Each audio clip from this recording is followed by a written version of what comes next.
Okay, we're all done. Okay, meeting of the Clean Green and Safe Review and Scrutiny Committee. It's the 3rd of February. I didn't realise yesterday was 2nd of the 2nd, 22nd. Yeah, I just realised that today when I was signing in. Everybody knows we've been obviously not recorded tonight, but it will go online tomorrow. Yes. Speak clearly when you have to speak, please, and don't ask anything that you really want to ask. Get over quickly. Apologies for absence, Jenny. I've had an apology from Councillor Tandy and Councillor Snell substituting this evening. Okay. Minutes of the last meeting. Has anybody got anything? They're not in this pack. They'll be in the next one because we didn't get time to get them finalised. So they'll be in the next one. So we're still on the 14th. Yes. On the 14th of December, are we still? The 14th and the 20th of January will be in the next. Right. So we're doing the 14th at the moment. No, we're doing the new. We are doing the 3rd. Yes. No, that's what I thought it was. Okay. Urgent items of business, anything? I haven't had anything at all. So all I've asked for is the tree, but obviously Darren said Liz isn't going to be here tonight, but we've got Vincent sitting there. I contacted him. Yes, he knows. Brilliant. Declarations of interest, anybody? No? Okay. Right, page 7, Thurrock Council's response to prevent is Michelle, yes? It is indeed. Thank you, Chair. So thank you for the opportunity to present this paper to you, which hopefully will enable you to scrutinise the implementation of the prevent duty by Thurrock Council and to ensure that all elements of the council are working together to ensure that we are fulfilling our duties in regards to prevent. And that's in line with the Counter-Terrorism and Security Act 2015. The Home Office Handbook for Prevent recognises that elected members are crucial for successful delivery of Prevent by overseeing and scrutinising local plans which ensure that citizens are kept safe and vulnerable people are given safeguarding support from the harms of radicalisation. And I hope that this paper will give you that opportunity tonight. So the Prevent strategy is one part of Contest, which is the government's counter-terrorism strategy, and it aims to stop people from becoming terrorists or supporting terrorism. Section 26 of the Counter-Terrorism and Security Act 2015 places a duty on certain bodies, of which local authorities are one, in the exercise of our functions to ensure that we have due regard to the need to prevent people from being brought into terrorism. The foundation of delivery of Prevent is based on early intervention and safeguarding. And Prevent also facilitates interventions to stop people from moving from extremist activity to terrorist related activity. A key part of Prevent is Channel. And this is a multi-agency approach to identify those individuals who are at risk of being drawn into terrorism, to assess the nature and extent of that risk, and to provide early support to those identified as being vulnerable to being brought into terrorism. Channel is a voluntary process and offers early support regardless of people's age, faith, ethnicity or background. It allows people to receive support before their vulnerabilities can be exploited and before they potentially become involved in criminal terrorist related activity. So as I'm hopeful you're all aware that following the two events last November, the national terrorism threat level was increased from substantial to severe. And that means that a terrorist attack is highly likely. What I would say, there is no specific threat to the UK and there is no greater threat to Thurrock than anywhere else. However, as always, we need to be vigilant to all potential risks and to maintain our safeguarding. In response to the increased terror threat, the Eastern Region Counter-Terrorism Local Profile, we reviewed our action plan. And we're looking to strengthen it through identifying a single point of contact within each area of the council, and they'll be able to attend champion training and be encouraged to monitor and support concerns raised by officers. We'll also have an increased focus on vulnerabilities which may lead to self-initiated terrorism where mental health is an underlying factor. And there's a new communication handbook which is being developed and I have shared with you, and we'll be looking to strengthen our local communication and engagement plan. Counter extremism and terrorism, preventing violent extremism locally is proposed to remain as one of the priorities for Thurrock's Community Safety Partnership for moving into 22-23. In Thurrock, governance of Prevent is through the Community Safety Partnerships, and we have a strategic Prevent board which meets quarterly, and that's chaired by the Assistant Director of Adult Social Care and Communities. Our CSP board receive an annual report on Prevent and receive a quarterly situational risk assessment update, and that's based on the counter-terrorism local profile that we receive quarterly. We've also now got the Hidden Extreme Harms Committee, which is to strengthen the work of the Prevent board. The Local Government Association have put in place a self-assessment toolkit for councils to benchmark themselves against over 10 key areas, and I've included that our current situation within the report. However, what I would say is there are some new regional advisors now that support non-funded Prevent areas, of which Thurrock is one, and they have streamlined the self-assessment, and I'm meeting next week to review that. So we'll have a new assessment, and then obviously findings from that will drive our action plans going forward. In relation to Channel, we had to produce our first assurance statement in April of last year. And following that, I'm pleased now to report that we are green on all areas. And I'd really like to pay credit there to Fran Ledger and Jason Reid for their hard work in relation to this. They were the chair and vice chair. The main ask for members is that you familiarise yourself with the Act Early website, which encourages families, friends and communities to know the signs. And it now includes quite a number of real life stories around a number of different scenarios. And that's the end of my report. Any questions, please? Thank you. Michelle, I know we're probably looking outside the council, aren't we? In a way, I'm talking about outside in streets, and we're not talking about in the council, are we? Offices, or is that something that comes under it as well? Right, so Prevent is very much about people. If Yeah. you're talking about the offices, that's around Protect, all right, which is a different strand. I'm really concerned about when people get into the offices, because it's happened to me.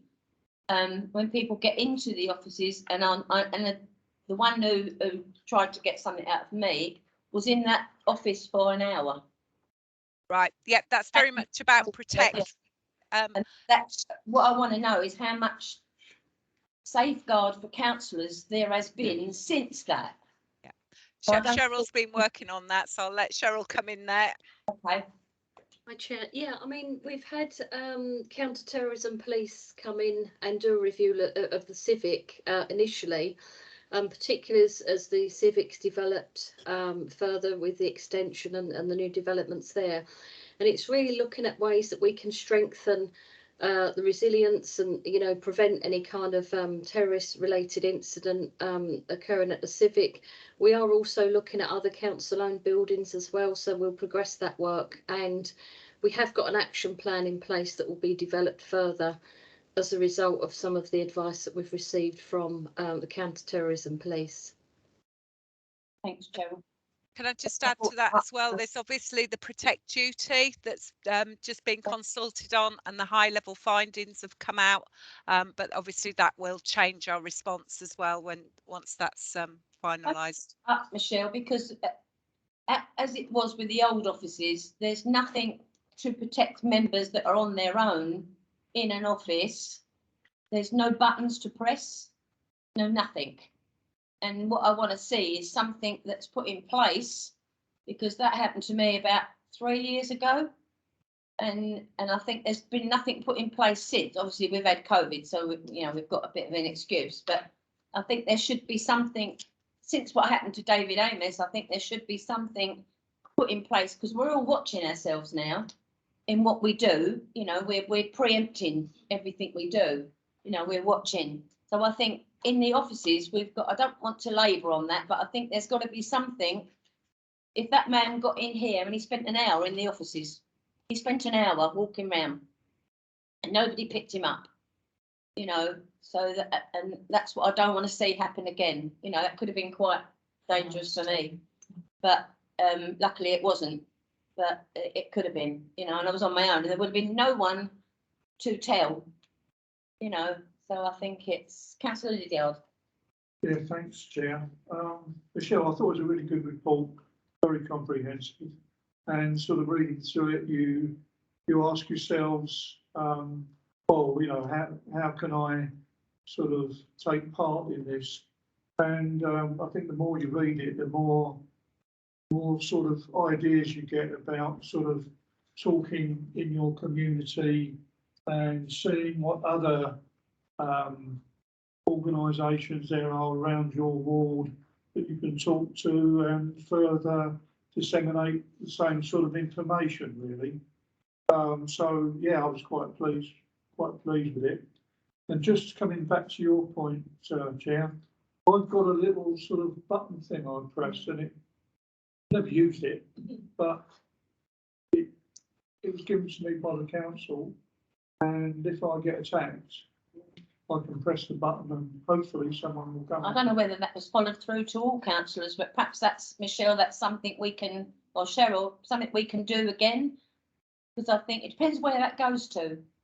You know, if you're on your own somewhere and you've got someone right next to you, what's going to happen? Security don't know because they can't see in there. Yeah, I think, you know, and the tailgating still happens, you know. I know that they said you're not supposed to tailgate and let someone through unless they've got a badge or they've got something. But all this man did was tailgate through.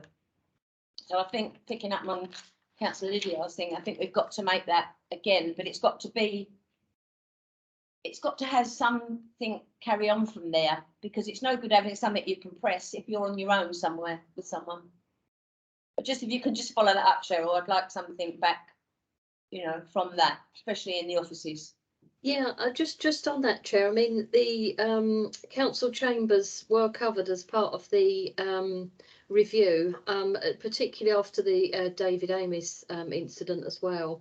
So I know that the council chambers in particular are being looked at by the project team, but absolutely, I'll get you an update on that, no problem.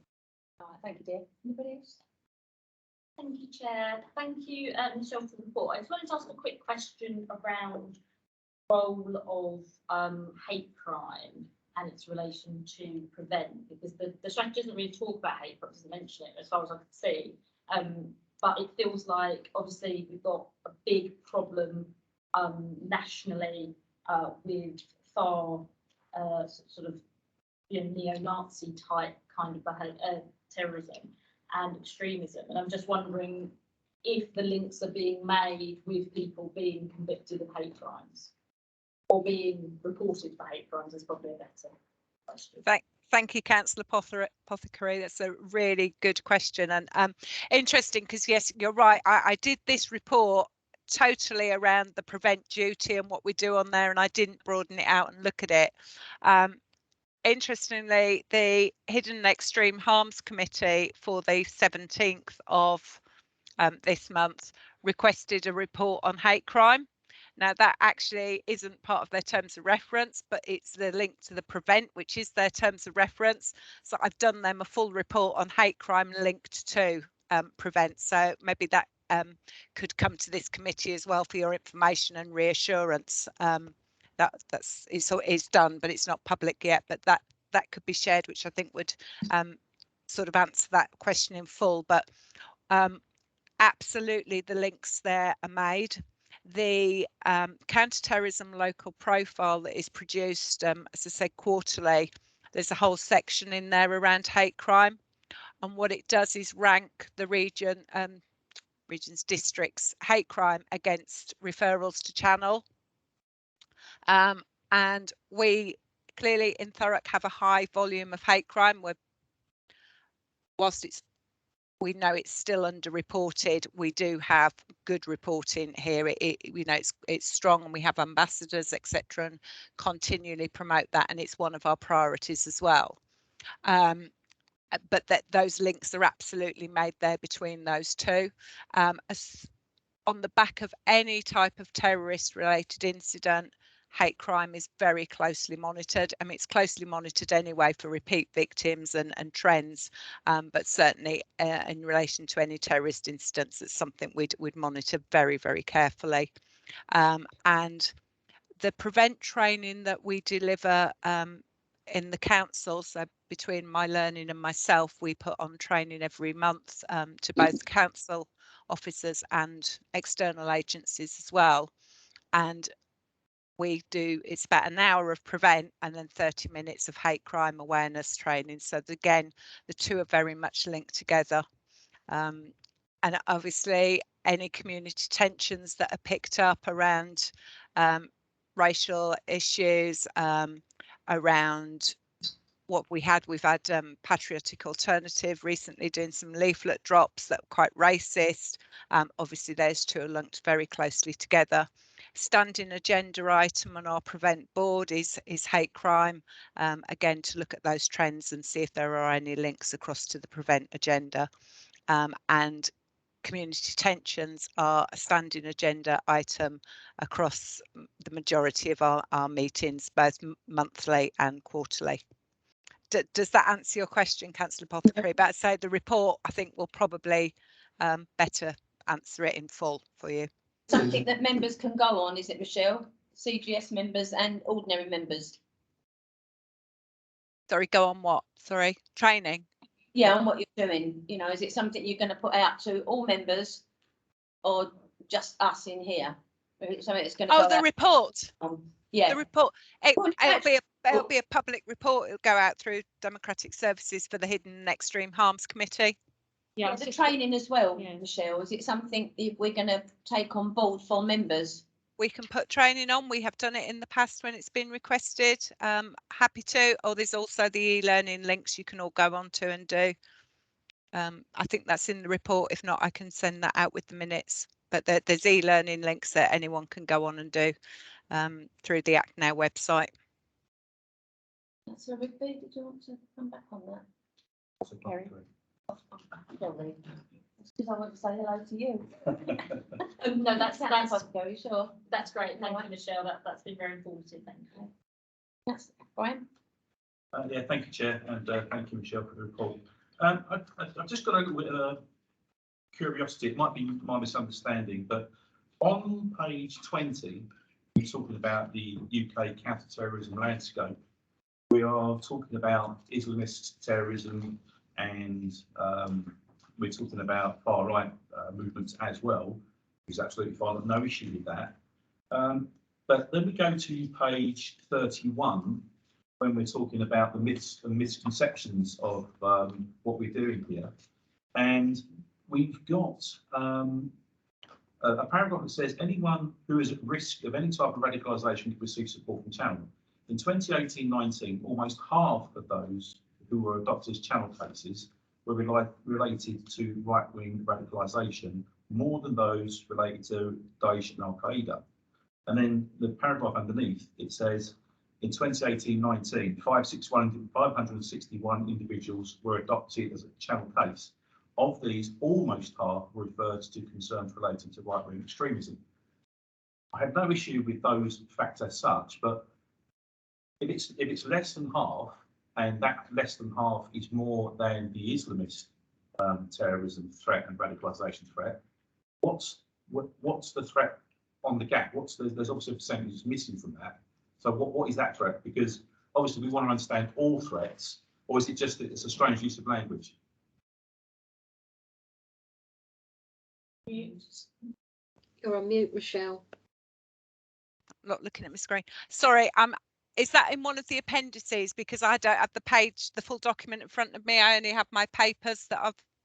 It's on the page 31 of the. Sorry, what's the reference? I'm really sorry, I don't have those page numbers. It's the Prevent Handbook, which is obviously I take it's a Home Office document. Yeah. So yeah. Right. So, sorry, yeah. I didn't write that bit. That's why I was struggling to find it in my report.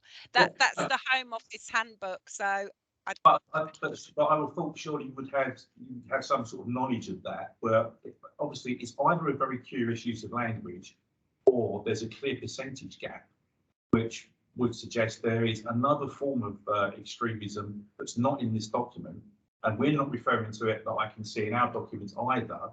So, or is it just a curious use of language in that document? But you must have read that and thought the same. I did read it when it came out, but I'm afraid that's a long time ago, and I don't recall the percentages and things on it. And clearly, it's not aimed at us. So it might be, like I say, I was subbed on late, but I just thought that if we've got a Home Office document that we're supposed to be relating to, and it is called a handbook for elected members, then what the policies we come up with as a council would be related back to that document. Or am I mistaken in that? All right, can I come back to you on it, because I need to look. It's obviously not in front of me, not my report, and I need to look at it, and I'll either answer it or I'll go to the Home Office to get clarity on it for you. Yeah, thank you. It's just that if it's a curious use of language and it doesn't quite mean that, that's fine. But if there's a percentage of extremism missing that we should know about, then obviously we do need to know about that. That's all. Thank you. You happy if Michelle comes back? Yes, of course. Thank you. Okay. Thanks, Michelle. Anybody else got any questions? Right. Thanks, Michelle. I haven't really got any. I think it's just there's a lot in there, Michelle. There's a lot to take in, isn't there? Really, it's I probably think there's I think there should obviously be a bit more training on it. I think we need, as a council, if we're only seeing it on the CGS, we've seen a bit of it. We need even if it's only an hour and we get a chance to have half an hour of questions or something, I wouldn't mind that, because I think there's probably councillors that want to ask questions. It's a big document to read, isn't it? And as Graham said, he's picked up that, I think the online learning is probably most suitable, just because I know when we put it on before, it's only a very small percentage of members that are able to attend each session. So I can send the link out to you all to do that. And I just wanted to pick up as well on Councillor Lydiard's comments, and thank you for your comments, Councillor Lydiard. But if there's literature that you would like to hand out, to have handy when you're talking to people, etc. We did make some cards up previously for members, and we've got some Let's Talk About It handbooks as well that are really informative and useful. Perhaps that's something that could go out on the 23rd, Michelle, on full council. Put on our desks at full council. At least you can then say that they didn't get it. At least they've got it. If they don't read it, it's up to them. But I think it's something that should be out there, so that perhaps that's something we can do. And as Jenny just said, she'll send something out. Yeah, she'll pick that up. Okay. Thanks, Cheryl, and thank you, Michelle. Okay. Yes.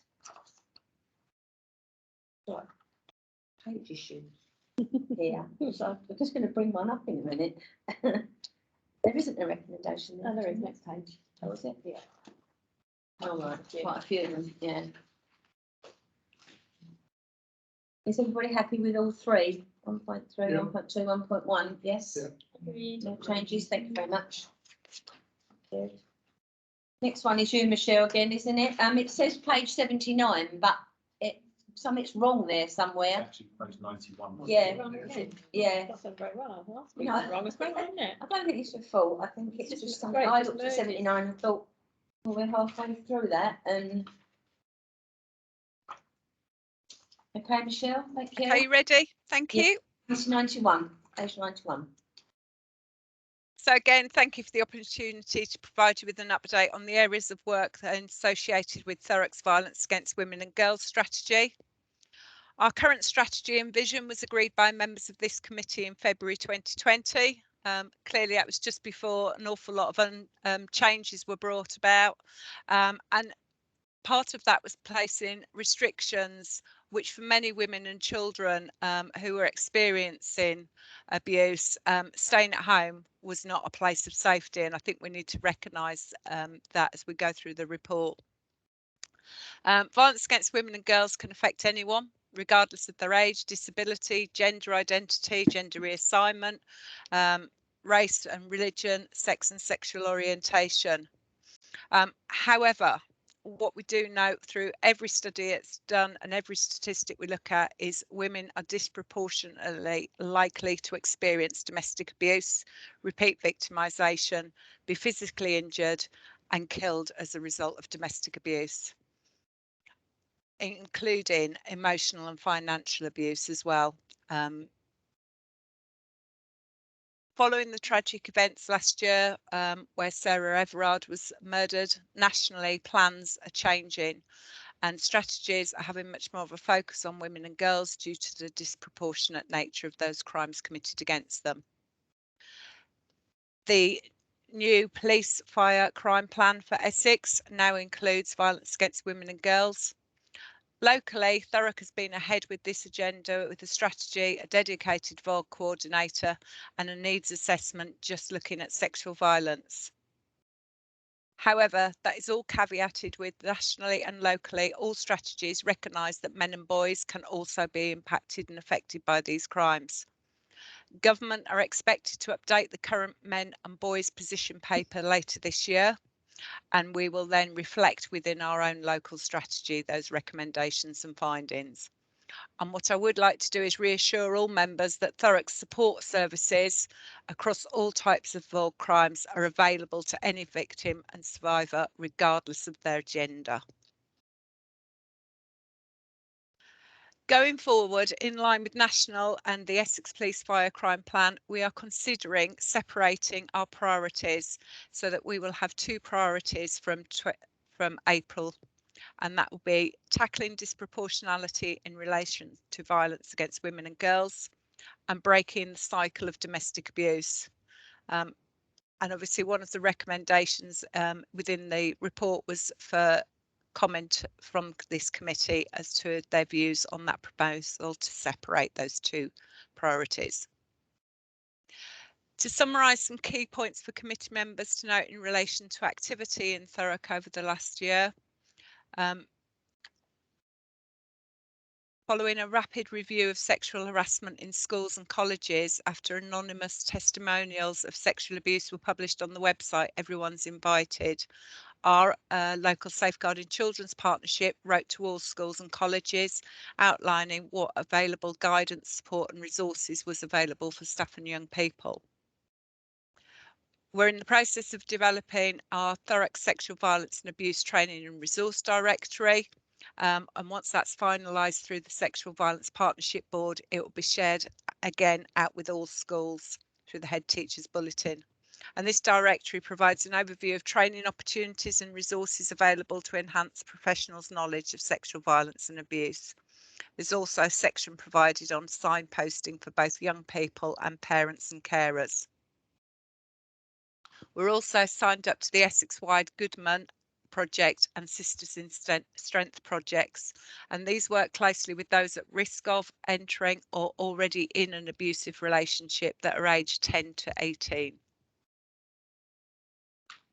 The Community Safety Partnership alongside the Adult Safeguarding Board have commissioned their first domestic homicide review. They came in 2011 and we've just had our first one, but it's been commissioned alongside a Safeguarding Adult review.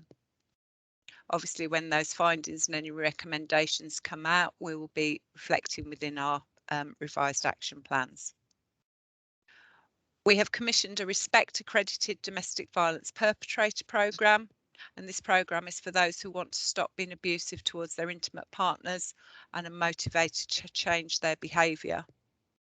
We've strengthened the resources within our housing safeguarding team, and there are now community liaison officers providing outreach support for domestic abuse victims. And we offer a comprehensive suite of training covering all forms of violence against women and girls.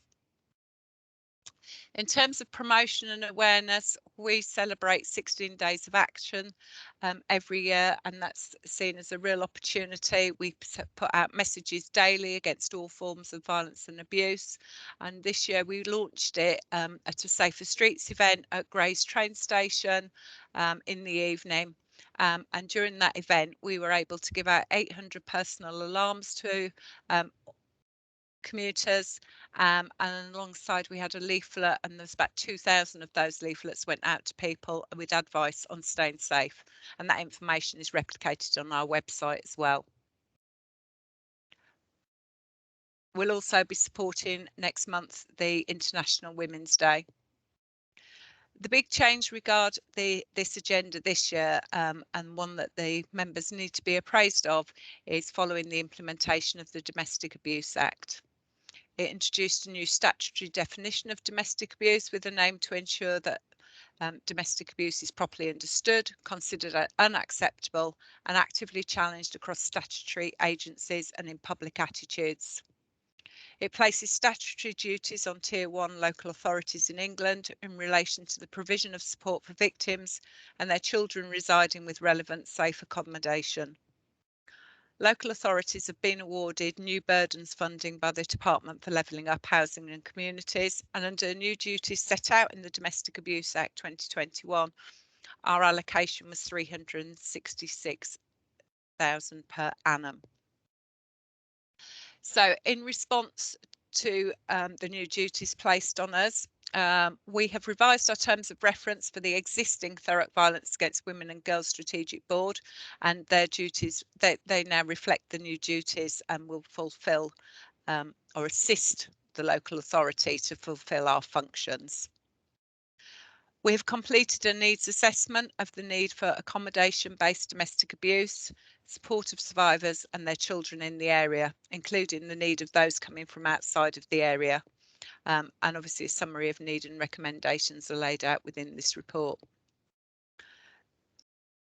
The CSP have also amended the existing VOG strategy to reflect the duties for local authorities. There will be a full review next year and launched in April 2023. What we've also done is now separated out modern slavery. It was within the VOG strategy. From April this year, it will have a standalone strategy and plan.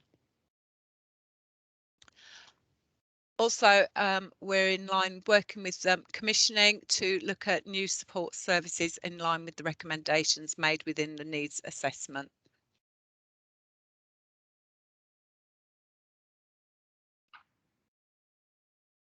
In response to the murder of Sarah Everard, Synergy Essex, so you'll know locally in Thurrock as Thurrock, they produced a briefing into male sexual violence and abuse against women and girls. The report did recognise that whilst we're not perfect in its approach, Thurrock does have a violence against women and girls strategy, a sexual violence and abuse joint strategic needs, and that we do make funding available to the Rape Crisis Centre in Thurrock.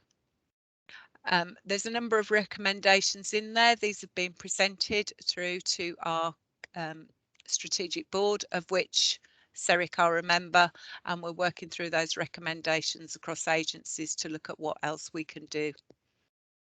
I think that was all the key points I wanted to pull out of this report before I take questions. Thank you. Thanks, Michelle. I'm glad you will update because not much is given to men and boys, is it? It's just one little sentence, and I know you're probably going to update that slightly as time goes on. It'll be updated to reflect the new national stance on it when they produce that. I mean, I'm glad the response to Sarah Everard, that finished it was reopened in March 21. So when is that? Is it going to come back again this year, or are we going to get anything from it? Because I don't with Sarah Everard, I don't think you could have stopped that one, you know, because she was talking to a police officer. I mean, what would she have done? What would anybody have done? You know, you wouldn't have. Your safety is in when I was young, a policeman was somebody you went to ask the time, and you. But you did, didn't you? And you felt safe. She was talking to a policeman, you know, giving her, I don't know, an alarm or whatever. She wouldn't have thought anything wrong in that, you know. So I don't really know. I don't think that's something we can actually physically stop happening, you know, because nobody can know what's out there and is what going to happen to someone. I don't want to go on too much about that, but I do think you know, it's such a terrible thing to happen. Places of safety, Michelle, have we only got the one we've got, or have we got a couple in Thurrock? I only know one. As in refuge, no, we've just got the one refuge. We've just got the one. But you know, the whole safer accommodation looks at different options, etc., to ensure that every woman presenting is supported along with her children. Is that enough though, Michelle, that place that we've got? I mean, not many people know where it is because it's out the way. Yes, as far as I'm aware, it's never raised as a concern. It is obviously discussed. There's no longer, it used to be, when I first, we used to have different performance indicators, didn't we? And one of them was about the number of refuge spaces you had to have in line with your population. That's no longer measured anymore. It's not a key criteria. But there are other options that are utilised as well. And there's reciprocal arrangements in place as well across out of the borough. So it's not just our own refuge we use, it's other places, other areas of safety. Housing obviously manage and all of that. And I've not been made aware of any concerns that there's a lack of places. Every person that presents, we are able to support and house appropriately or safely. It's saying women and girls, but it's obviously men and boys. But have we got people who come to Thurrock to move them to a safer space from outside Thurrock? Yeah, yes, that's where we've got the reciprocal arrangements. We don't have any refuge spaces for men and boys, and that's actually the case in a lot of authorities. There are nationally, and there is national support through 2 charities, and they do have refuge spaces for men, but not locally. I mean, we must have a lot of women still out there who will never go to ask for help because they're in a situation where they're devout of money, they're not included in the money, but they won't move away because they have nowhere to go. You know, they've probably got children and they've got nowhere to go. I'm sure all sitting in this meeting tonight, we all know of someone who will not go anywhere until it becomes really bad or they get killed. Yeah, so I think there's what I meant by that, Michelle, is there must be people out there we will never hear of because they don't want to go anywhere because of reprisals and what will happen. So really not for you to answer, but it's just, I worry about that. Yeah, and I think for people like that, you know, if we're aware of them, it's about them coming forward. They don't necessarily have to report to the police either. Our housing safeguarding team, they've got the community liaison officers. They will work with these victims to put safety plans in place. That might include sanctuary in their own home. That's one of the things that you know, we're very good at doing. That enables them to stay in their environment with their friends and family around them, with their children still accessing you know, the school that they're at, etc. So there's lots and lots of options. It doesn't have to mean, you know, refuge is not just the only option that we look at. And I say the community officers will work to look at how we can safeguard them and put plans in place, as plans of safety in place for them. Thanks, Michelle. Councillor Lydiard? I think Jane was before me. Sorry, Jane. Thank you, Chair. Thank you, Michelle, for the report. I did just want to come back really quickly on Councillor Redser was asking about the accommodation. It does say in one of the documents here, which is the assessment of needs of domestic abuse victims residing in safe accommodation in borough. And point number 6 says that no space or capacity to support was the second most recorded reason for being refused safe accommodation.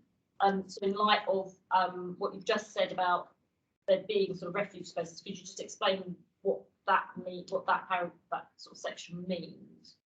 Does it mean, is it talking about more long-term accommodation or? Yes, because I mean, no woman would not be supported at any point in crisis. you know, that's but it might not be. It might be that the offer isn't suitable or isn't something they want to take up. I can get some more clarity on that point for you, and more detail if you'd like. And I guess more importantly is what we're doing about it, isn't it? Yeah, I appreciate that. Thank you. And I just want to ask as well, because obviously, kind of the sort of police response and, you know, the criminal justice piece in this is obviously very important. And PFCC at full council in January acknowledged that, you know, conviction rates are woefully low. That is a national problem, but I don't think there's a reason for us not to try and tackle it. In Thurrock 20 to 21, the solved rate for sexual offences actually went down 1.3%.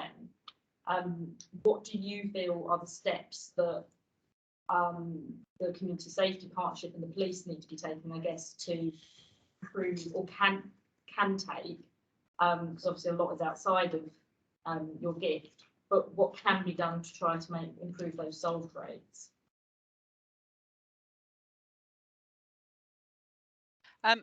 Thank you. I think certainly the police, you know, very aware they're putting lots and lots of things in place, such as wearing their body worn cameras, which means they can take action and they rather than the witness coming forward.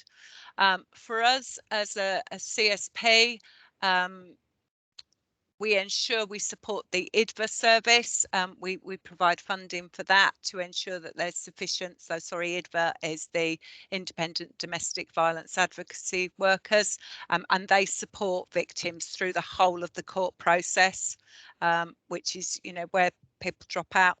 We spoke quite a lot at the last board meeting with Sheila from Thurrock around reasons for people not coming forward, or when they did come forward, because it was at a point in crisis, but then they didn't pursue through the criminal justice and all those reasons for.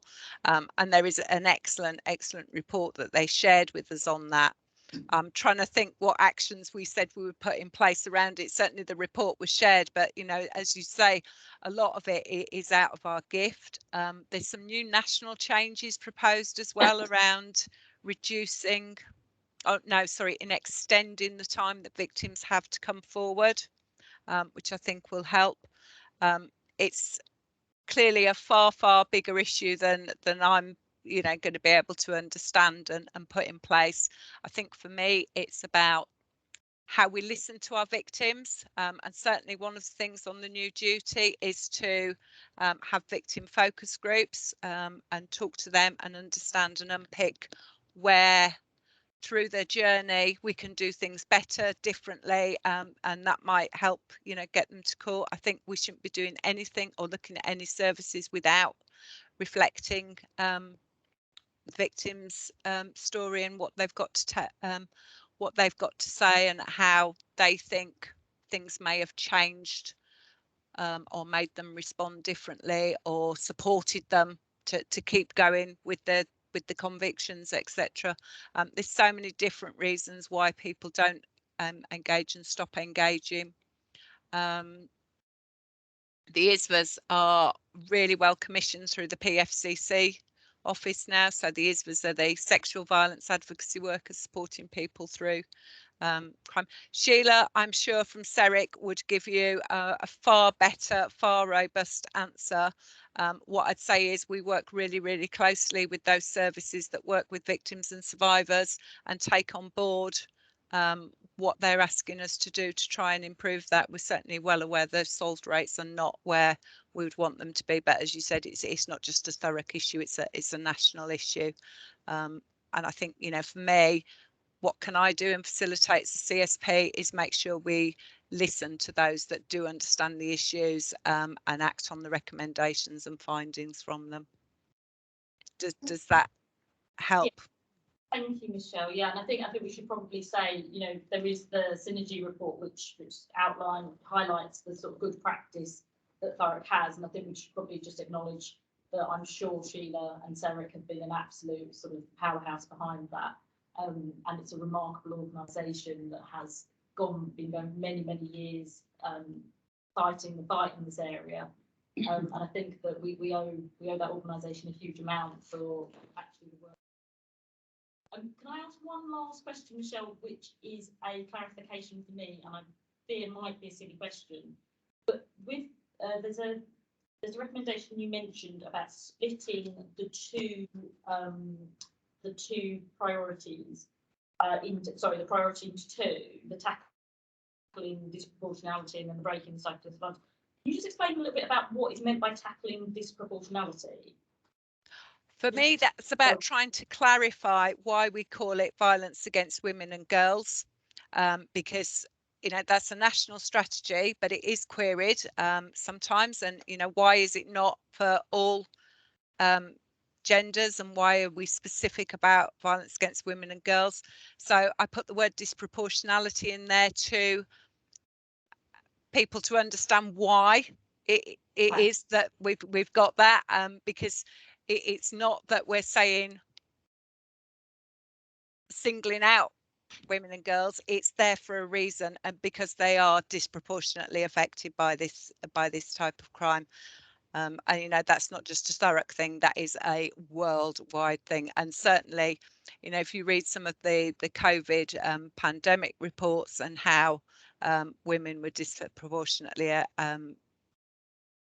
disaffected by COVID through violence, it really comes out in there. And it's not just the COVID pandemic, it's wherever there's civil unrest, it's where there's wars, etc.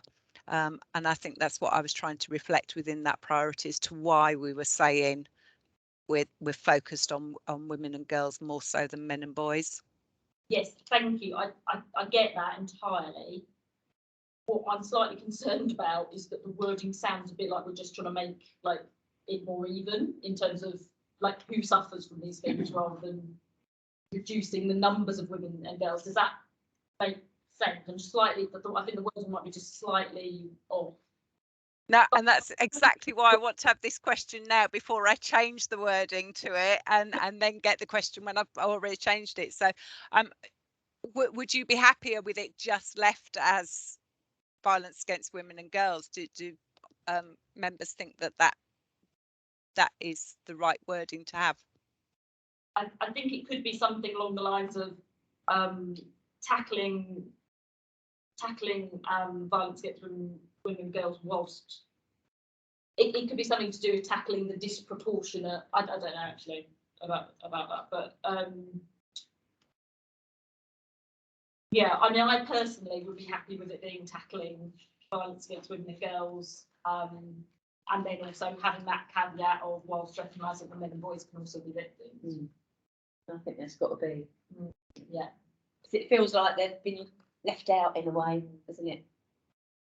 And as Michelle said, there's something coming in for men and boys anyway, but it seems we've concentrated on women and girls, and we don't think that it can happen. It's that disproportionality.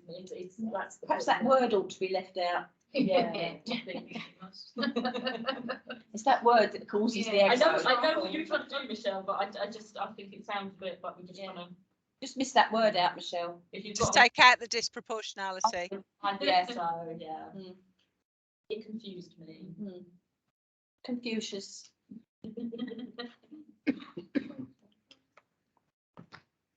Happy with that? Councillor Lydia? Thanks, Michelle, for another very comprehensive report. I'm wondering whether the crime is evenly spread across Thurrock, or are there hotspots like my ward, Tilbury, because that's the impression I get. And wouldn't it be nice to be able to have a little campaign of awareness for a lot of these people in my ward? Because I'm really passionate about this subject. Absolutely. I mean, any campaign we do goes across everywhere, but obviously the outreach work we've been doing has been paused due to COVID, and we do have the ward details, and that's really important to us because the housing safeguarding team can then focus those campaigns within those wards. So happy to take that forward and look at within now we're coming back out into the community about really making sure we do some focused events on domestic abuse in the most disaffected wards. Just to come in on Councillor Lydiard said about Tilbury, and just thinking Tilbury used to be a community where everybody knew everybody, and you've lost that slightly. So is it something, Michelle, that we're perhaps, I know Councillor Lydiard is because it's his ward and he's using that, doesn't mean that it doesn't happen in other wards, but I think that you've lost that community feel in Tilbury that used to be there. And yeah, and I think that's what it is, that people are either afraid to speak or it doesn't go out enough. And not saying it shouldn't be in every ward, but perhaps that's something that can be started in Tilbury that brings people a little bit more together and feel they're being included in something. You know, it might make them more community spirited. But no, I don't. Lots of things really. I know some women that can beat men up. Yeah. There's all sorts of problems, and this day and age with all the different sexes and trans this and whatever that, you know, you seem to, when people talk about violence against women and girls, you think to yourself, well, you know, what's happening? I think it's, perhaps it's something we can do, Michelle, is do something in Tilbury first, you know. Absolutely, Tilbury will be on my list. I've got the list of wards, and I think what I'll ask is that we do a minimum of 4 events next year and focus in the top 4 wards. Would that be? Why do we have to leave it till next year?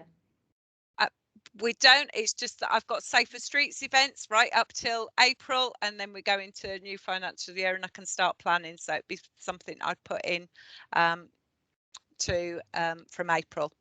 So April, top ward. Domestic abuse. Yeah. Oh, yes. Sorry. Next financial year, not next calendar year. Sorry. Apologies. Sorry, Michelle, I thought you meant 23, and I'm thinking. No, apologies. I'm coming up to year end, and I know what everyone's calendars and diaries are like to the end of March.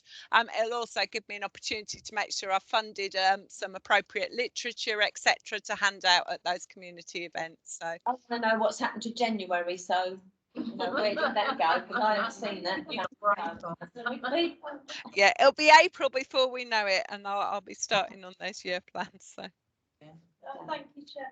Yes, just moving on from the earlier conversation about violence against women and girls. It's quite a high profile discussion at the moment over, I think, some deaths of boys. It's been on the radio today, and I think this has been dramatised.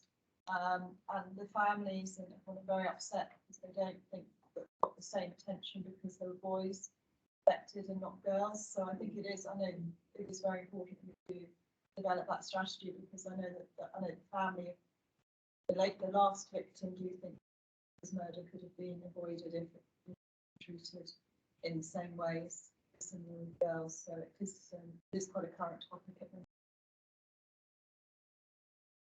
Michelle? Yeah. I mean, don't disagree, but I think, you know, the data against women stands up for itself as to how, you know, the percentage of women that are affected by both domestic abuse and sexual violence is you know, you had the privilege of hearing Sheila present and speak to you a couple of weeks ago on CERIC's data. That's not to say we don't look at and support, you know, anybody coming forward and reporting would get dealt with and treated exactly the same way. You know, that there's no gender bias there, and you know, if someone came, man or woman, to access any of our services, they would be given that same support, the same safety planning, etc. That's good to hear, because I think that's what families are worried about. No one's disputing the fact that women and girls are more affected. It is just that as and when boys are affected, that they and their families are treated in the same way. I think that's the important. Yeah, no, all our services, there isn't, you know, any service in Thurrock that's commissioned that would not give the same support to men and boys, with the exception of the refuge places. Councillor Snell. Yeah, thank you, Chair. Yeah, I'm referring to the page 149. I know it appears earlier in the agenda as well, and it's the characteristics of domestic abuse victims in safe accommodation in Thurrock. And the figures there are quite stark. We've got 83% single, separated, divorced or widow. We have 74% white. Got 53% were unemployed or economically inactive. There's a definite pattern there, and also we've got 81% who are either no religion at all or Christian. Kind of relating back to the previous agenda item, you know, we're often criticising some of the other religions of causing trouble. But actually, in this particular case, you know, they seem to be less at risk of these sort of things. Is that the case, or do you think some of these households, like the married households, the religious households, are less likely to report? Or is this a true reflection of what the real picture actually is, do you think?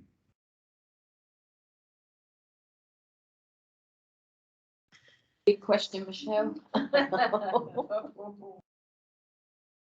Hence me taking a deep breath. It being recorded. There is absolutely an underreporting across all areas. We know that. There was, for a period of time, a worker within Changing Pathways just to work with BAME families, and there was the project didn't continue, and the reason for that was because we felt actually everybody should be offered the same service, and we could do it in through our housing safeguarding team. So that was brought back in house there. I think people don't come forward and report for so many different reasons. You know, sometimes it's culture, sometimes it's age. It can be fear, it can be all sorts of things. I'm really, you know, the data's there for everybody to see. It's what we do with that data and how we react to it. And if we think some of our communities are underrepresented within that data, then we should be looking to increase awareness and promote. So, you know, be that through our faith groups, etc. Then I think that's the way we can go forward with it. Yeah, I mean, thank you. I mean, that is basically what I was trying to get at, really, is that, you know, the figures are quite stark on the page, but they're quite stark both ways. I mean, so it's either a case of quite a lot of underreporting, which I tend to suggest could be the case, or it might not be. I don't know. It's why I asked the question. There's a lot of focus on support groups and everything for young girls and women who are victims of violence, and that's as it should be. And I do agree with a lot of the measures that are in this report. What annoys me most of all, not about this report, but generally, is that a lot of these women go through these experiences and have these lifestyles they live for a number of years sometimes when they're getting abused on a regular basis. And yet when it pans out, when they end up in a situation where they're in safe houses, so we know it's happened, we know who the perpetrators are by and large usually, the sentencing at the other end for the perpetrators of this is usually pitifully like low level. And I often think that, you know, if the perpetrators of violence got much tougher sentences, it might be deterrent for people in the future to commit less domestic violence. I will just relate a case that I know of a few years back where a woman was living for 2 years with her husband, was beaten, she was slashed with knives, terrible state, ended up getting beaten up in a public car park. She was put into a safe house, went to court, he got a suspended sentence, she had to go and live somewhere else, and he kept him, he stayed in the family home.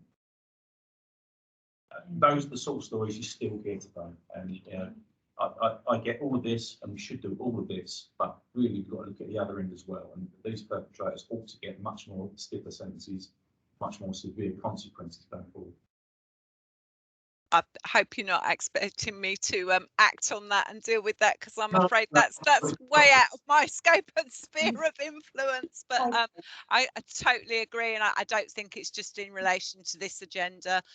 You know, it's very much the same, particularly around knife crime and violent crime, isn't it? But you know, I'm afraid, sorry, I don't think that's within my sphere of influence to address the CPS and courts and sentencing. Hopefully it does need looking at. I think it's probably from the top down, Michelle. It's probably why people don't report things, because they know it's not going to go anywhere, or they know the outcome may not be good for them. So I think why they don't report it, and it doesn't go anywhere. You know, so I think there needs to, you can't do it. It needs to be a top down, because we all think the same thing. And I think, yes, if you talk to magistrates and anybody in the courts, they'll think the same thing. And I think that's why a lot of women do not report things, because there's no outcome sometimes. You know, it doesn't go anywhere. It hasn't got anything for them. Yeah, so they pull back and they put up with it. You know, so I think we all know cases like that. So yeah, we need to push forward with other things, I think. I think if I could just add in there, Chair, please. I think you know, what is within our influence and that we do is to change people's attitudes so that people understand what is acceptable and not acceptable. And again, we commissioned CERIC to run a brilliant training programme called Challenging Myths, Changing Attitudes, and also around changing perpetrators' behaviours and attitudes. And that's not just from once they're within the probation service. That's, you know, much earlier on.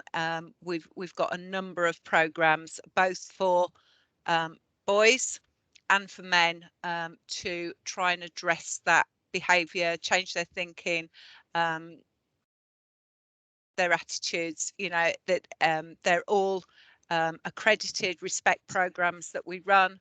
And I think, you know, our social services team push those programs and encourage men to be motivated to attend them.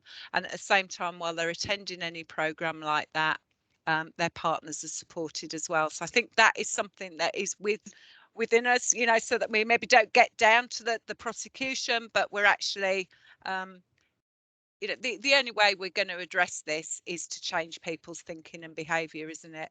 And attitudes. A lot of it, Michelle, starts in the schools as well. And if you've got, I mean, I've had a few cases, but I think where you've got boys watching fathers do whatever, they think that is what you do, you know. And I think they grow up with that. And I think we've either got to get into schools at the beginning, you know, and this is not how it is, you know. I think it's just kids watching peers, you know, their peers, and this is how you react to, or this is how you treat. Funny enough, I was watching something the other day about, it was in America, but it was manners, opening the door for a lady or opening the car door. Yeah, but I like that. I'm not, you know, I don't mind having the door open. Well, they'll open the door for me tonight. Yeah, but I think it's all those things, isn't it, that we've got to start. I'm a great advocate of bringing manners back into schools, teaching children that this is the way you treat each other with respect, no matter what. You know, it doesn't always have to be opening the door or whatever, but it's mutual respect for each other. And I think that's what's disappearing in the communities today. You know, how we bring that back, I'll never know. But hopefully we can. But do appreciate that. Thanks. Sorry, again, can I just come back in on that, just to say, obviously one of the big changes within the new DA duty was for children to be recognised as victims. So again, through the new burdens funding, there are more programmes commissioned for changing pathways to work with children as victims. So certainly any in the refuge, there's a programme put in place. And again, that's around, be it girls or boys, them understanding that what they've witnessed is not right, to try and break that cycle. Because, you know, whilst people witnessing maybe their father's behaviour, what they're also seeing is the likelihood that they see that as the way that women are going to be treated, or vice versa. you know, in both sides of relationships. So it's important that we tackle that, and that's what Changing Pathways are doing within the refuge, and they've got funding to run additional programmes on that. No, thanks for that, Michelle. It really, really brilliant. Anybody got any more questions? Just one more, Councillor just a Pearce? quick one. That's all right. With the men and boys, has that increased at all in Thurrock? Do we know? You know, we hear about girls and boys, but men and boys, you know, the abuse on those. Has that increased in Thurrock at all? Do we know? Is that not in Ceric's data that was circulated? That had year on year, didn't it? Perhaps it's something you can get back to council. Yeah, I'm sure Yeah. it's in Ceric's report, so it's there. I haven't got it open in front of me. Right. Have a quick look. Okay. Everybody, any more questions? No? Okay, recommendations 1.1 to 1.4. Are we all happy with that? Agreed. Okay, thank you. Now we've got Darren. Do you want to let Michelle and Cheryl go? Yeah, if you want to go, Michelle, do you? You obviously don't want to listen to us rattle on, do you, really? I think I've got a few actions, so I'll get on with them if you don't mind. Thank you. Thanks, Cheryl, as well. Thank Thanks you. very much. Take care. Good night. Bye-bye.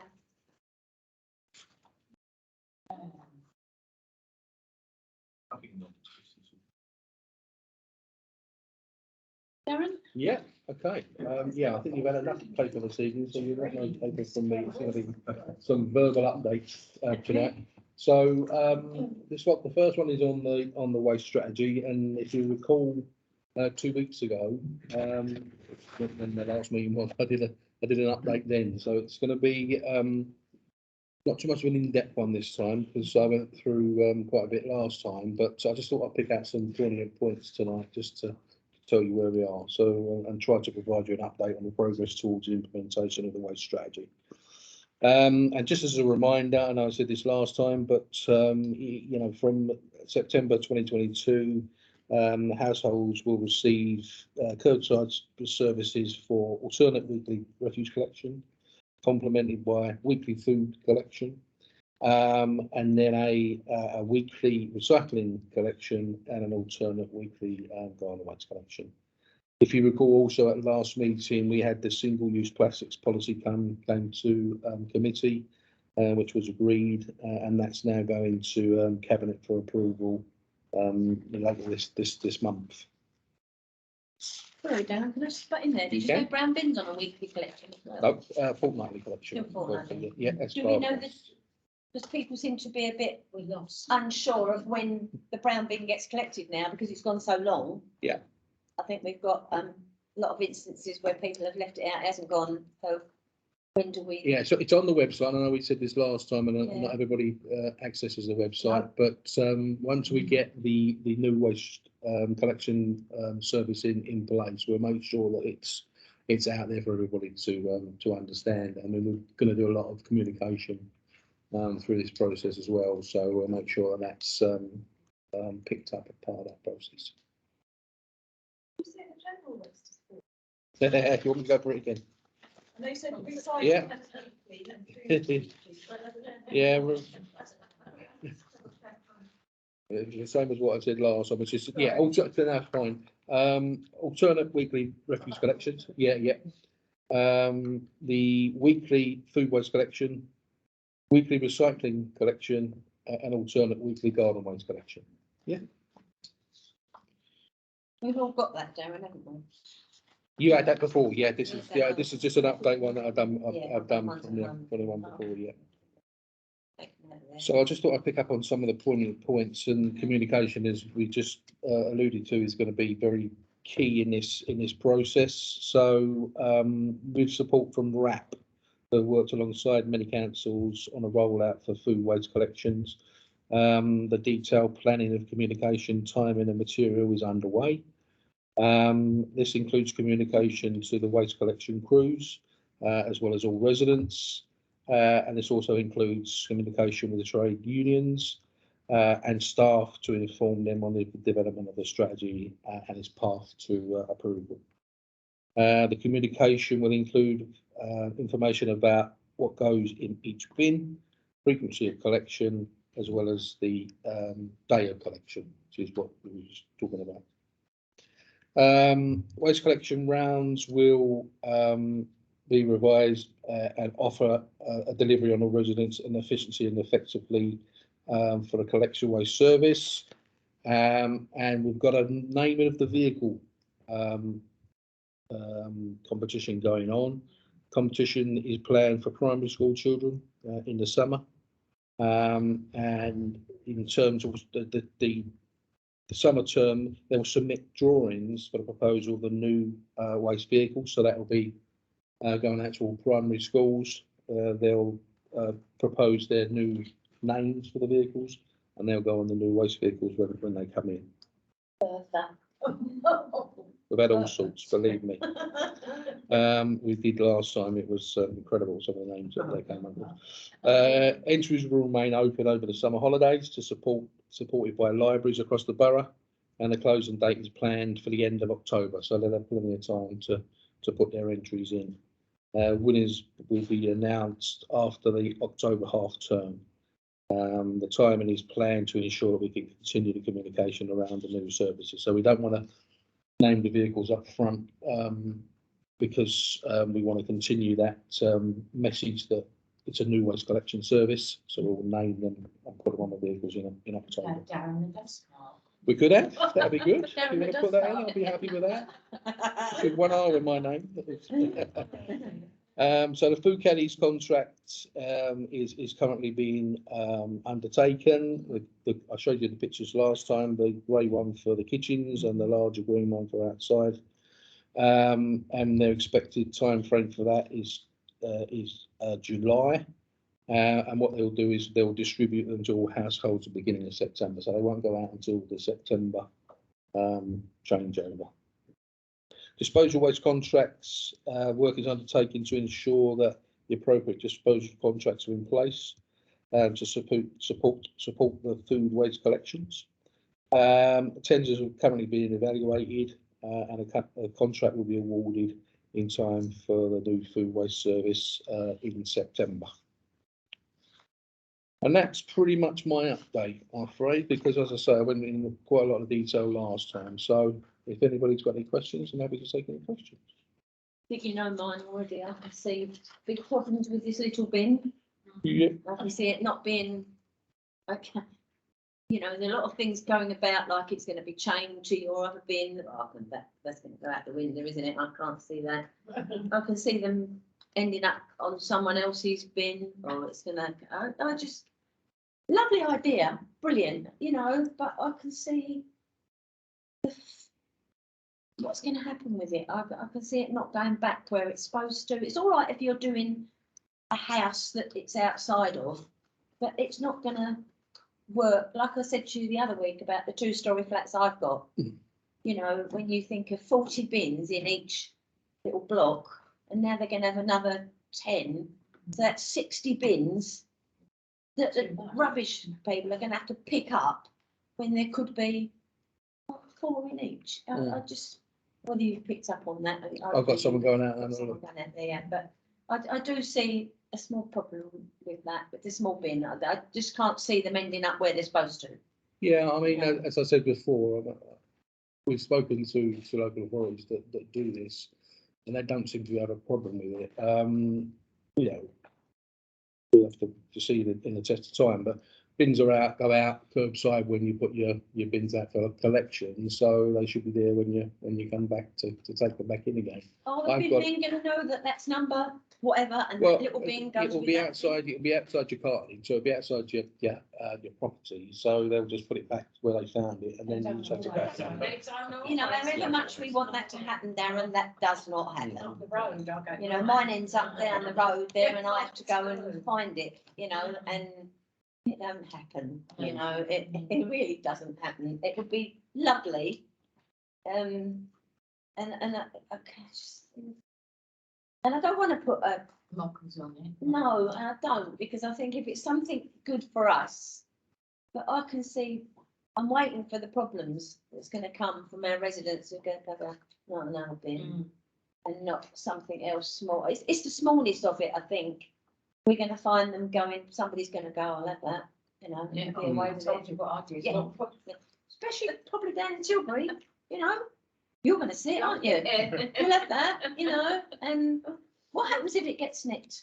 Darren, oh, yeah, we've got to pay for it. Yeah, I mean, Do you have to pay for it? it's, yeah, I mean, it's the same policy what we've got currently with regards to replacement of bins. If it's damaged by one of our crews or lost by one of our crews in the vehicle, then it's our responsibility. But if not, then it's the I residents' think you've got the option to say they don't want it. No, because it's, you know, it's food waste, and that's the only way we're going to be able to collect it is by collecting it in these bins. So What happens if it's windy? it's windy, Are they going to be are they weighted in something? and they're not. Because at the moment, if it's a windy day, our blue bins go over. So, and obviously they're quite big, and they can go over with recycling in them, because obviously recycling Yeah. needs to be a bit lighter, isn't it? So Yeah. I just do have this image of just all of these little bins. Yeah, I mean, I've Like had. just yeah, like running up the street, if there is the tiniest gust of wind, that is a concern. How small or large are the bins? They're about. Oh, it's difficult for me to, but they're about that size. I'm only going by the one I've got in And then indoors. So I've got it. Yeah, a plastic. Yeah. So they're going to be quite light. They're going to Yeah. be a lot lighter than a Yeah, blue bin. I mean, I can only speak from experience, councillor, at my house, because, you know, I wasn't used to having food waste collections before, but I've had it for the past year now. You shouldn't have food over. No, I know. So, if you could tell my wife Do that, I'd something be with it. more than happy, but she doesn't get it. So they are light. They box proof? Sorry? They box proof? Yeah, they are fox proof. Yeah, because what we've got, they've got the mechanism on the lid is that when the lid closes, the handles go up and it locks it in the closed position, which is really good. But I haven't had any issues with mine blowing down the road, thankfully. I mean, when it's windy, really windy, I tend to get mine in quick, if I'm honest. But so I don't think that there'll be a major problem with that. But yeah, I take your point. Blue bins do blow over. Well, I mean, I was the person running up my road after all my neighbours' bins, Yeah. picking up all rubbish. So Yeah. I'm just in my council, we have recycling bags, so I'm often running down the road after the bags. But yeah, I don't think that's going to be too much of an issue, and we haven't had an issue with regards to them being stolen. But you know, I do take your point that people do steal willy bins for some. Are we moving forward, Darren, with anything for telling people to actually take their bin and put it away? Yeah, I mean, that's something that we can certainly pick up with the communication going We've forward. got to, Yeah. because the people are just leaving their bins out all week Yeah. until the following week. Now they're just going out and filling it up. Yeah. Laziness. It is, yeah. Yeah. Yeah, and we could pick up Councillor with Lydia? communication. Yeah, but basically, I support the idea of more and more recycling. It's the right thing to do. But if this is the way to do it, that's fine. And I don't envy your task No. in organising it, because I've done similar, not exactly the same, but organising around myself and dealing with vehicles and men, and customers is extremely difficult. I was wondering, will there be some trials to start off with? Will you be staggering the implementation? Right, okay. Can you try Tilbury first? Because, See, no, work down there, Darren, it won't work anymore. I go some places and a lot of Tilbury, and the bins are absolutely overflowing, and more of these houses where the kids are staying at home and then the kids are having kids. You've got 7, 8, 10 people in a house, and I guess there's probably several hundred of those in Tilbury, and I just think, wow, that's going to give me a hell of a headache. And then I see a third of houses have actually not necessarily in Tilbury, but where I live, you've only got one person living there. And I've got 4 bins, and I cook daily for myself, and I have about that much leftover food because I eat it all, and I have about that much refuse in my green bin, and the same in my blue bin. I could wait for weeks without a collection if it you know, it wasn't for the fact that it would be a bit putrid by then. So, you know, I don't envy you your task, but I really would like to see a trial in Tilbury. Well, the implementation will be staggered. The bins will go out part of the collection process, so we'll do area upon area, so they'll stagger out. So I can certainly put that forward, Councillor. I can't guarantee anything. We can certainly look at that area.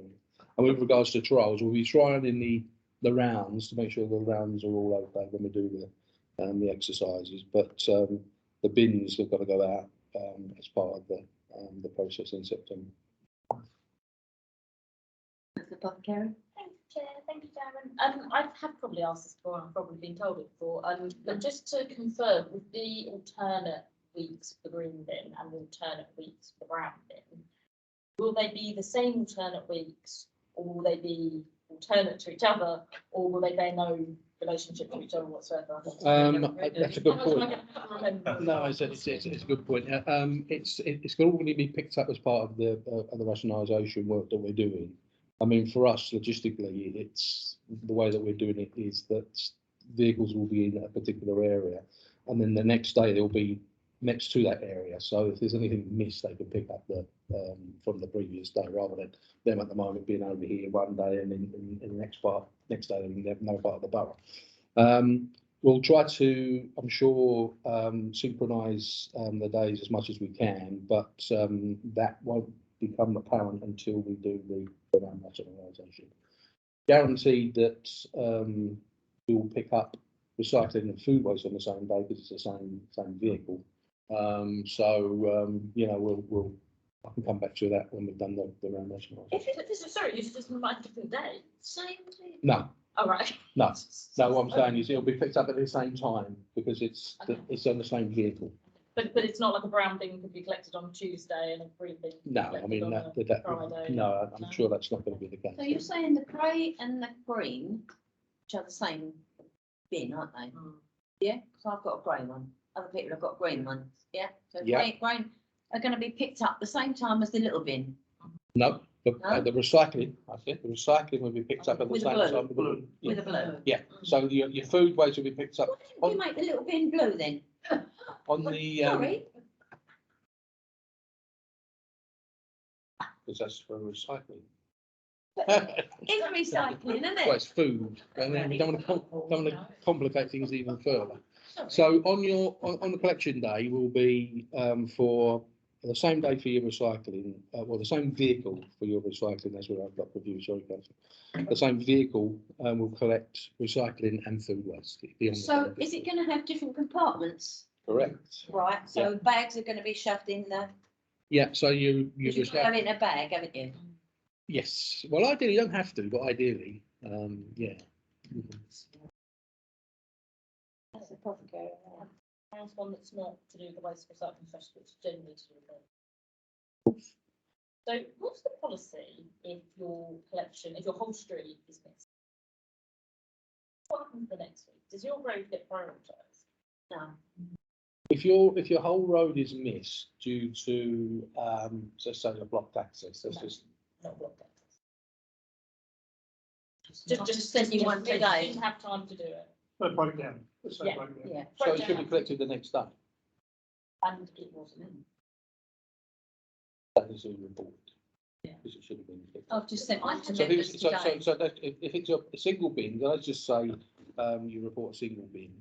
Now, you know, in some instances, it may have been missed. The teams may have missed their quantity and say that's not the case. But in some instances, we do have people that forget to put their bin out, and they go, "Oh, we didn't." So we don't go back for a single bin. But if the whole road is missed due to a blocked access or due to another issue, like if they've not finished on time, they should come back the next day. They can't get it the next day because of blocked access or because you know there's some other instance, they'll come back the following day. Picking up on that, if they've just forgot, pick it up, because I've got one today, which wasn't picked up last week. Yeah, I sent it to members' inquiry. You sent it to me? It wasn't picked up last week, and it isn't picked up this week. Right. It's a little cul-de-sac. Okay, well, I'll look at that individually, but they shouldn't. Yeah, There's no forgetting. They don't forget. On my They watch. don't forget. massive winch. My bin, my street's blue bins were missed on the collection items. And they were then missed for 3 weeks. And I can't work out why that would have happened, because to me, the policy should be very clear that we should have then, but we watched other streets be collected. I mean, it's not blocked access. We don't have that kind of road. We have a road with the hard verges. Yeah, We yeah. don't have any blocked access. And we were missed 3 weeks on the trot. What's the one place one? Lenmore Avenue. And it was unfortunate because it was the one directly after Christmas. So it's 3 weeks after Christmas of going. I mean, we had to go to the tip. The tip had closed their recycling facilities because they had too much in the recycling bins at the tip. So we ended up having to put it in general waste. Well, let's pick that up. But the second time we went, it was we were able to put it in recycling. But yeah, it was. But that's the way it should be. If it's been Yeah, used, but the whole it did thing. feel very unusual. Yeah, it's very And strange. It was reported, and eventually we did get a kind of dawn raid on Monday morning, but it was 3 weeks, 3.5 weeks. I'll have a look at the one that you sent to us. Yeah, I mean, it's all right saying it's reported online, but then not everybody's. Well, then they send you a message saying. How it's many more do we closed. have to say that And you go, not everybody's on a computer? And then they send you a message saying that the case is closed. Yeah. It's really confusing terminology, which I brought up before about the Yeah, fact that, in fact, I saw somebody written to the paper complaining about something, and it said, oh, and they told me the case was closed, but they haven't actually dealt with the case. And what you mean by the case is closed is, oh, we put it onto another system. But it just that message, that communication is just telling the resident that you think it's, that the council thinks it's done. Yeah. You know, and it's not been done. Yeah, we'll pick that up. It needs to be, that Yeah. communication just needs to start and done. Yes, so with this new strategy, what is the going to be? How much, Well, by taking the food waste out of the garden waste bins, that increases our the quality of our recycling, so that will increase. And by the communications and by creating a fortnightly collection for refuse, we hope that it'll increase and help people recycle more. So we've not got actually, we think that we should get probably 10% at least increase, but we're hoping for more. That's a conservative sort of estimate. And we're hoping to get more than that. Does that mean sort of garden waste should be able to recycle more? Because it's not got food in it. The quality of the recycling is better. Yeah, the So mulching thing, yeah, absolutely. So we get a better response from our people who take our waste away to what they're getting, the quality they're getting. So that increases it. Councillor Lydia? I've forgotten what I was going to say. So much going on, but I've got thousands of questions, but I think another time. Are you going to come back to this committee to tell us how Absolutely. This is we're going to do this a is scrutiny review? This is Yeah, your I'm just scrutiny going to review, do so I will come back every. Yeah. Definitely. I will come back. So if we do one area, you're going to come back to us and tell us how it. Absolutely. Yeah. If it didn't go well, it'd be scrapped then.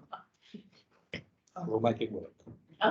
Even though, as Councillor Lillian said. Did you actually say that we're going to again put out things on the bins to say what they're used for? We've not decided that yet. We certainly want to use the communications with RAP to explore all avenues, but done that in the past and it's not been particularly successful. Heard people complain about sticking things on the bin. You put it on the outside, you put it on the inside, you know, rain, all sorts of different On the lid, can't you, Well, we inside? tried it on the inside of the lid before, and then people complained that it's all getting dirty because the rubbish is up against the side. You know, we'll explore all avenues to try to make sure that the communication is out there for people. Residents to try to make it As easy. Steve said, you've got a big job on your hands. And I wish you Yeah. all the luck in the world. Thank you. However much I think it's going to go wrong. Do you have software that plans your routes?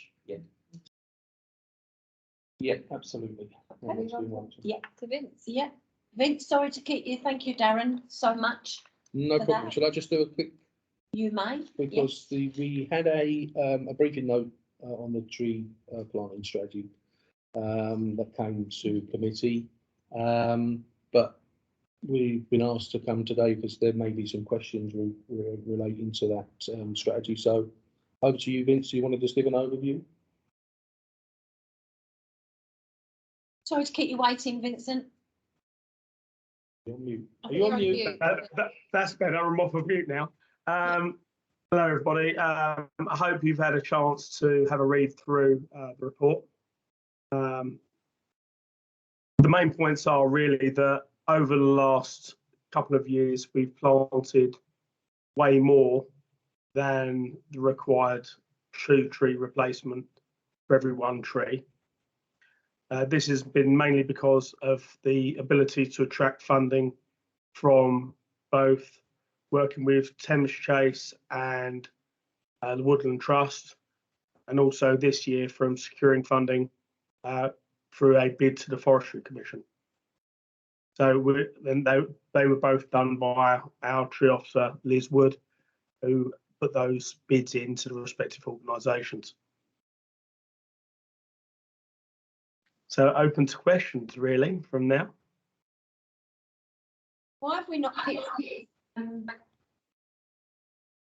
money from the council for this again, Vincent? Why have we not put in something to the council again? There was a pot of money that was allocated towards it that was from surplus.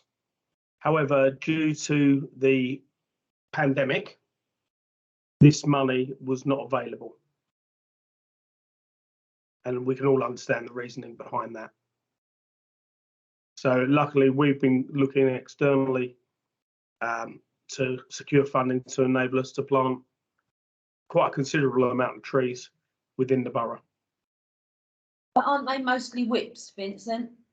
No, we've actually, this year, we're looking at 400 plus normal trees, the same size that we would normally plant, plus 4,000 whips. So no, it's not just just whips. We're getting in 400 trees this year as well. Okay.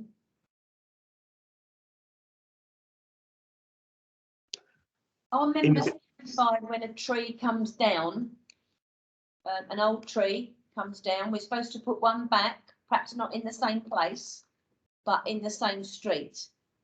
Are members notified? Because that was part of my motion.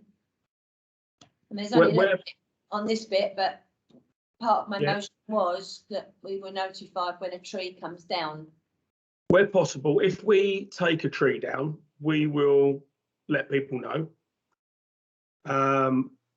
We are not always able to plant within the same street within that year. We've got to understand that there may be other trees within that street. That space can sometimes be limited.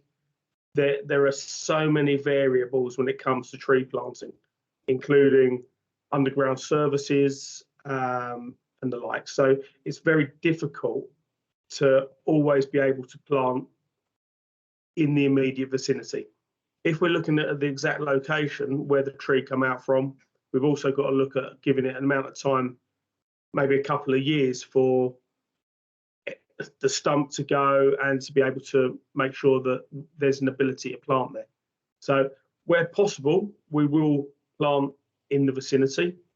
However, when we're looking at Thurrock wide, we're planting way in excess of any trees that have been removed, and that is shown within the report. So can we let members know when a tree comes down, an old tree comes down in their area, that it will be planted either in the same vicinity or in another vicinity? So we've got places like, I don't know, Victoria, Chestnut. They were called avenues because they have trees in them. But now with Victoria, we're losing so many trees. So you won't be calling it an avenue anymore because there's not enough trees in there. And We will. Yeah, I don't want this to be, because I know Liz does a good lot of work and we have done exceptional work with trees. Since my motion, we have done a lot of good work with trees, and I know, you know, I just want her praised really for what she has achieved. Because I think Thank you. in her team, and there's not much in her team actually, but they do a great deal of work, good work. But I think Thank there's a lot more we could probably do. And my intention on that was to get more trees in Thurrock. I think what I'd like to do is look at it rather than on when a tree comes down and a new tree going in within the vicinity, to look at the areas that are losing trees and look at them as more of a project basis. So if we're saying that we're losing trees on Chestnut Avenue, looking at that and going, okay, an issue is Chestnut Avenue. What can we do on Chestnut Avenue as a planting program, rather than just saying an ad hoc 1 out, 1 in, or 1 out, 2 in. So to have a more structured and strategic view on how we're planting the trees. So if we know that there's an issue with chestnut, we put it as a chestnut as a project and we run it that way, and then we move on street by street, looking at areas of concern. I don't want to hog this, but funding was given by the council for the first year and the second year, yes? Definitely for the first year. I know that we planted way in excess of the 66 trees that were required for that. So why didn't we ask for it for the second year? Because that was the money that was going to come from surplus. And then from COVID, we didn't have that money. In the report, Yeah, I don't quite. Chair, it says that for the first, if you remember the motion that was passed, it was to plant a tree for every tree that's been removed. But also to plant, because we hadn't done so for the previous 3 or 4 years, to plant numerous trees. I think it was 66. At least 66 trees in the first year, and I think that we identified what the approximate funding would that be: £150 a tree, whatever it was, £180 a tree, and we identified what that was. We identified some funding for that, as been said, but due to COVID, we couldn't use that funding.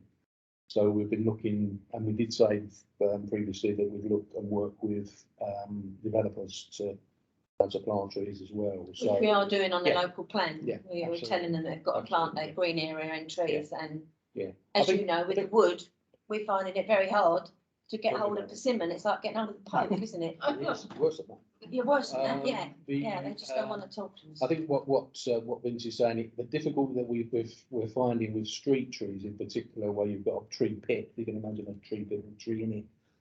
If a tree dies in that pit, we obviously take the tree down, but then we do something called stump grinding, which grinds the stump out. But we can't physically plant a tree back in that pit until that stump is completely dead. So we can't just take one out and put one in, unfortunately, in those occasions. And I think what Vince is saying is a good idea to plan that ahead, so we know that there is going to be a tree in there, albeit not at that precise time, maybe a year or two down the road, but to have a plan of action in place of what we're going to do.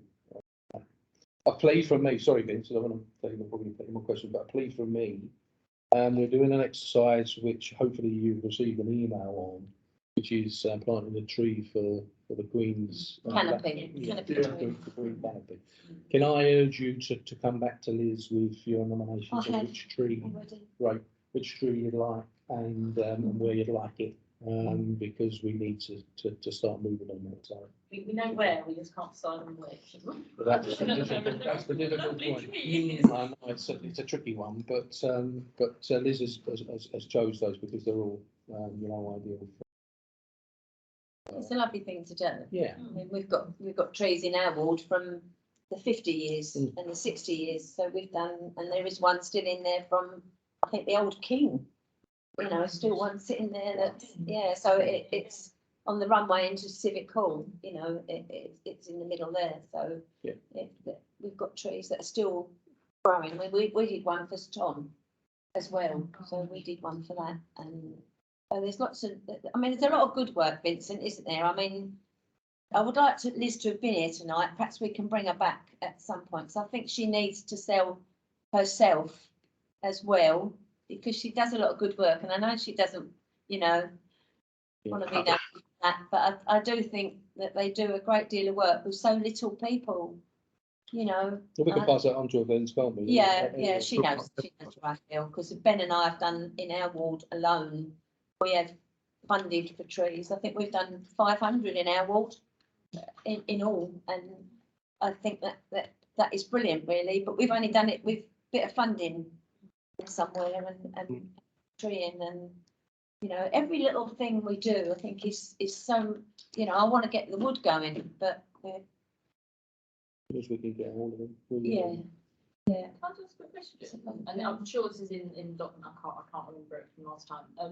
But with the tree comes down, tree gets replanted. Is that within? I get that it can't be necessarily within the same spot. Does it still have to be within the same wall? Yeah, it should be. I mean, ideally we do, don't we, Vince, if we can. You know, we'd identify a location that's close by. In most instances, you know, over and above all the other trees that we're planting as well. But we always try to put it, you know, as close as we possibly can, don't we, Vince? Yes. I represent quite an urban, the most urban. So anything we lose, we need to replace, but it's possibly not you know, not the most obvious kind of places to put them. But I think that that effort should be made wherever it can be. Yeah, and that's what we do. I think possibly what people don't know, or members don't know, is they can ask for a tree, can't they? Yeah. You know, and I think it's gone a bit unnoticed with this motion. If somebody asks you, or you see you want a tree in a certain area, I mean, you've got in your ward, you've got banks of grass, haven't you? And Yeah, I mean, I always I get. have actually asked for some. Yeah, if I put a tree in, I'll make sure that the neighbour living adjacent comes out the watering can every now and again and gives it Yeah, a give drink. it a drink. Yeah, you can't have a tree unless you're going to look after it, you know, and that's worked. It's worked at the moment. So I think it, you know, if you all know that you can get a tree in your ward, I think it's such a good thing, you know. But Yeah, with Vincent, do you want to come back with anything else? Yeah, most definitely. Where we're asked by councillors to plant trees, where it is where we can, i.e. the underground surfaces not there, so we're able to plant, that the tree's going to be able to thrive, we will plant as long as we've got some spare trees or a tree to be able to plant there. Of course, we will always try and help. It's good. Anything else want to come in? It's about looking after trees as well when you've got them, especially the older ones. I've got a problem in Aveley with a tree, and we were hoping it was going to be pollarded. I think that's the word. And it was just pruned. And the resident was worried about the tree roots as well, and the sap that comes down on their cars. And they're getting a bit worried and concerned about all this.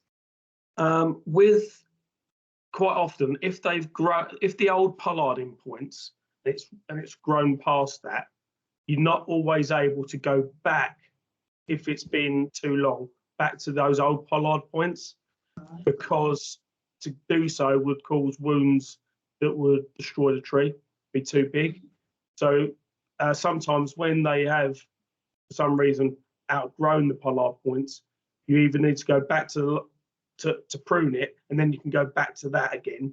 That may well be the reason. We've had that before on other roads where maybe 10, 15, 20 years ago they were pollarded, and then they've now grown past that.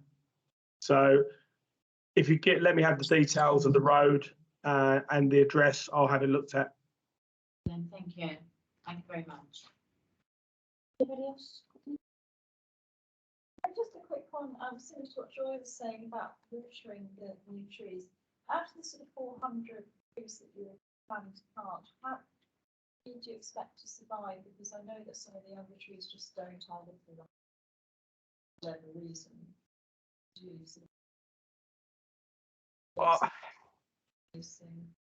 I don't have a exact sort of percentage that we'd be looking at. We generally only plant trees where we feel that they will survive.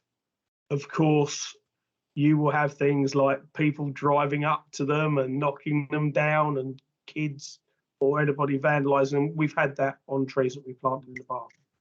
However, And we also do have our team that do go out and water trees that we planted as well, especially if they've been planted later in the planting season. So therefore we need to water them.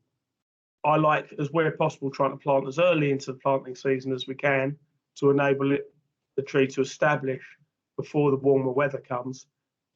Therefore, so it wouldn't need the watering. And they're more hardy if you try and put them in earlier for going into the next planting season. Yeah, again, where those trees don't succeed, we'd then look at what we can do around that. And we've had some where we've had to take them away and we will replace. Success rate, I know, Vince, generally, isn't it? And if they're left alone, I mean, you will get one or two depending on the location and the soil type. But generally, I think in this borough, they're quite good, aren't they? Generally pretty good, yeah. I think I put 4 trees in about 15 years ago and they're about 25 foot now. Well up, yeah, they've really gone to town. So I think it's a good thing. I mean, I'll speak to you offline, Vincent, because I think there's a little. I won't bring it up now. It's probably not the right place. It's something we need to look at for trees. But have we got a budget that's left for this year still or not? No, what we're using the funding that we've had from the Forestry Commission. We're doing, as I said, a large scale amount of planting for them. There is a little bit of extra in there that's enabling us to do some of our own work as well, and also the general budget for arboriculture. So if we're getting money in, we're able to use a portion of that to buy some trees. Perhaps what we should do with the wood is go out there and plant a tree every night. Yeah. Just plant one. Guerrilla planting. Yeah. Just plant one every now and again. Just go out there and do it, and then just see when it'll come around and go. Where did that come from then? You know. Now we're sending money. Yeah, thank you for that. I thought it said more than that actually. Yeah. I did not. No, that was it, was it? Must be what I said afterwards then. Sign off, this year, just, Are we finished with Vince? we finished with Vince, yeah, I think.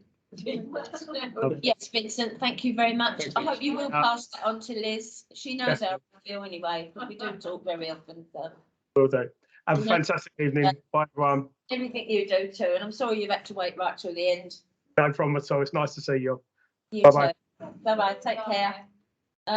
Yeah, we've obviously got cemeteries coming up, haven't we, Yeah. in the future Yes. again? Yeah.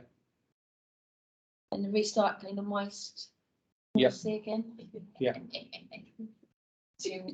We'll see how it goes. So once we've got the dates confirmed at annual council, we'll meet up with Well, Darren and then we'll Kane put them in, and yeah. get a draft work programme together, and then whoever's on the committee next year, we'll find it together. So we're all around. Oh, Councillor Red. Awesome. Gosh, Well, Councillor Jeff, are we off? no. Can we just finish the meeting? Finish the meeting. Okay, we finished at 20:48. Thank you, everybody. Cheers. Hang on a minute, let me just. Thank you, Jen. Just get, we are all around.